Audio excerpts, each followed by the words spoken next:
Intimacy, or into me see, is all about sharing our insides. What does it mean to share your insides? It means you share what is most important and personal to you. If what is most cognitively personal to you is different than an intimate partner or friend, it can be difficult to root through these differences. The most stress will be on completely opposite functions in this regard. In other words, if your partner is your shadow. And the least stress if you share all four functions with your partner. So I talked in an earlier video about how our shadow functions feel shallow to us. To FI, FE feels shallow. To TI, TE feels shallow. To NI, NE feels shallow. And to SI, SE feels shallow. So if you're with a partner who embodies what you unconsciously experience as shallow, or have a close friend in this context, no matter how good of a person you are, that rub can manifest itself in miscommunication and often create conflict. I try to contemplate how many relationships are plagued by these differences, with the two individuals completely unaware, just prioritizing different cognitive functions. It's almost so simple, it's unbelievable. So for the sake of this video, it doesn't matter if the functions are saviors or demons. What's important is how the function defines the polarity of your letters. Thus, the quadra is more important than whether the functions are saviors or demons. Some new categories may also be helpful. The decider axis of FETI and FITE I have come to refer to as different attitudes. Attitude is defined as a settled way of thinking or feeling about someone or something, typically one that is reflected in a person's behavior. The decider axis is about thinking and feeling, and the two axes prioritize these letters completely differently. The observer axis of SENI and SINE I have come to refer to as different perspectives. Perspective is defined as a particular attitude toward a way of regarding something, a point of view. You can see how these two definitions of attitudes and perspectives are contingent upon each other to make sense, just like the decider and the observer axis are contingent upon one another to make sense. I want to give some practical examples of the rub in each shadow inverse and the tension it can create.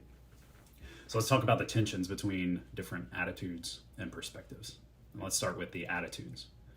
What is the attitude of the FETI types? It's pretty simple.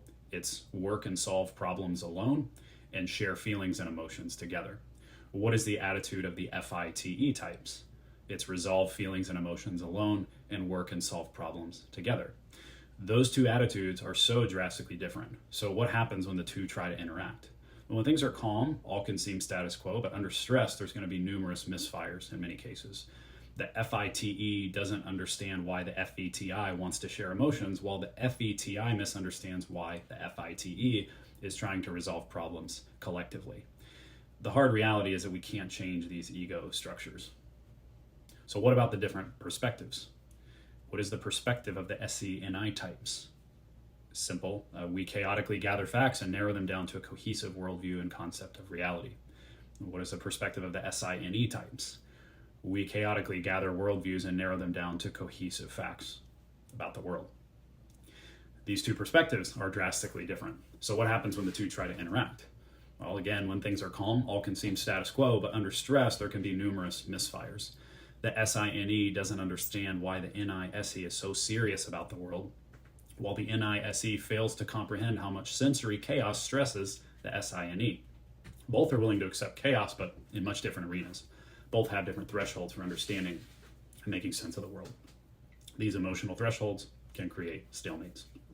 The unconscious expectation of what we do together versus what we do alone makes each person feel confused and even unsafe in certain circumstances. The unconscious expectation is that to move forward, we must do something alone and we must do something together. Therefore, the frequencies are mismatched, and that can create a stalemate. And relationships trying to integrate these different assumptions and worldviews can be disheartening because each person's poles are trying to resolve those problems in a way that's almost like speaking a completely different language.